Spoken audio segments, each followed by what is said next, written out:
Magtatapat ngayon sa NBA Finals ang Dallas Mavericks at ang Boston Celtics. Makakaharap ni Kyrie Irving ang kanyang former team. Tapos magkakaharap din ng dalawang sinasabing susunod daw na mukha ng NBA, Luka Doncic at Jason Tatum. Sino kaya ang liyamado dito sa Celtics at Mavericks? So makakatapat nga ng top seed na Boston Celtics ang 5th seed ng Western Conference na Dallas Mavericks. Ang Celtics ay hindi nga basta-basta na first seed lang sa East. Ito nga ang top seed sa buong NBA at ang tanging koponan nga ngayong season na mayroong 60 plus wins. Wala naman masyadong nagbago sa Celtics. Pinapangunahan pa rin naman sila ng duo nila Jason Tatum at Jaylen Brown. Nadagdagan lang sila ng mga key pieces sa kanilang team. Nadagdag nga ang defensive guard na si Jrue Holiday at ang 7-footer ng Latvia na si Kristaps Porzingis. Nagsuffer nga lang ng injury itong si Porzingis nung first round.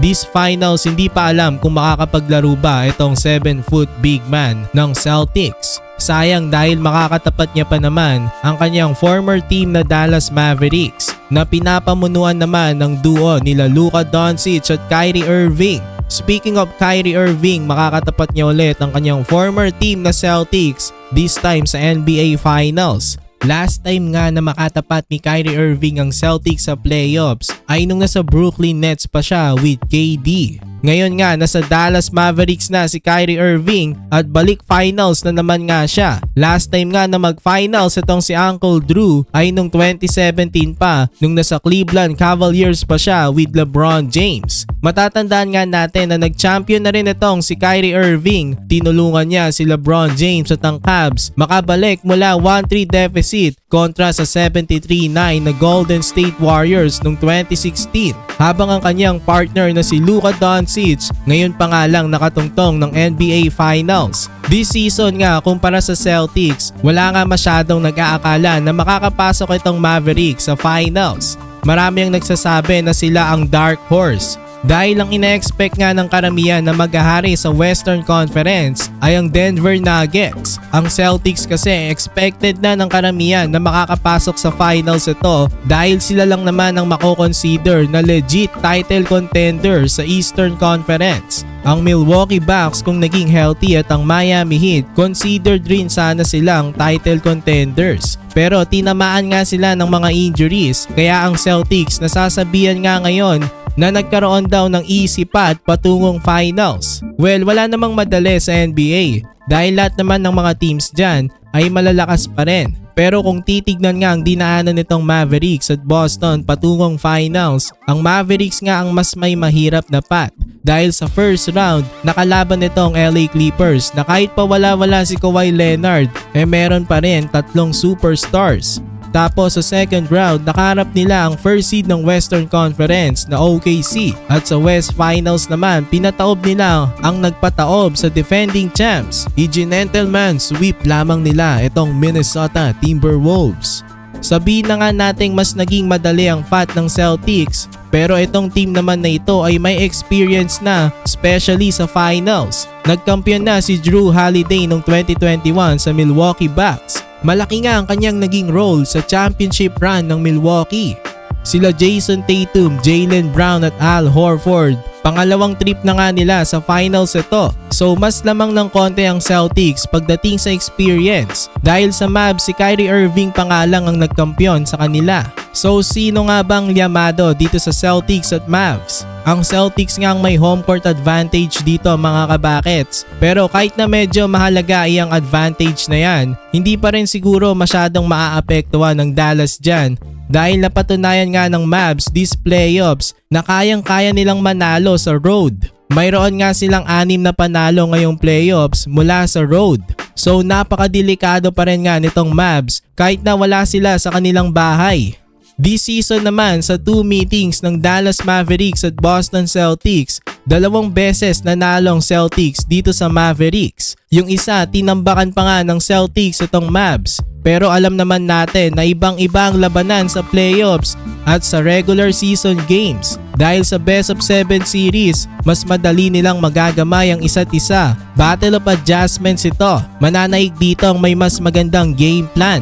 Both teams naman ay may mga magagaling na players, so mahirap ma-predict talaga kung sinong mananalo dito. Magiging malaking factor dito I think ay yung supporting cast nitong Celtics at Mavs. Dahil kahit maganda ang laruin ng kanilang mga superstars na sila Luka at Kyrie, Tatum at Brown, kung wala naman silang enough contributions mula sa kanilang mga supporting cast, mahihirapan silang manalo.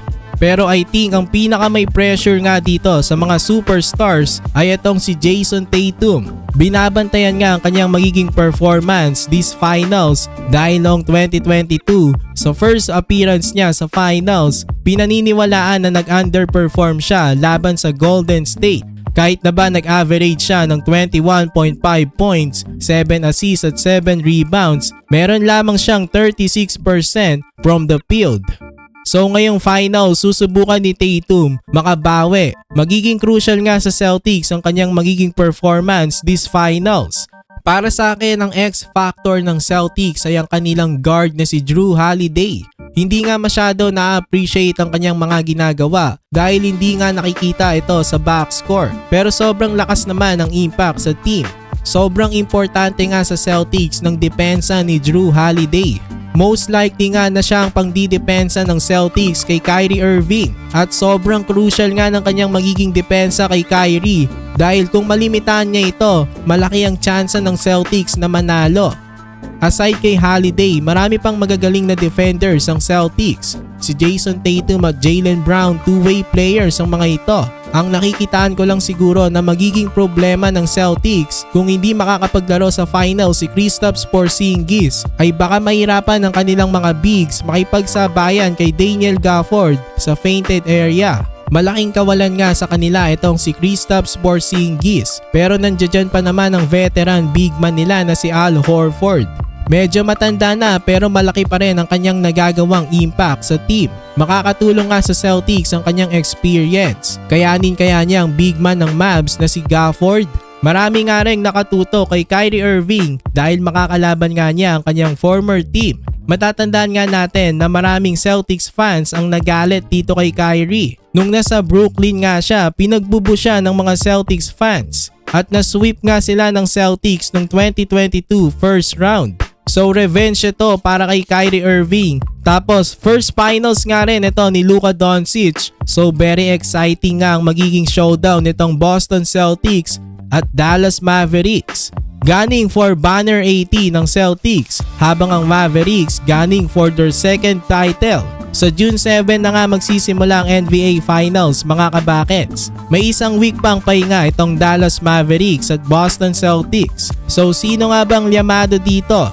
Para sa akin 50-50. Siguro papanoorin ko muna ang first few games bago ko mag-predict kung sinong mananalo dito.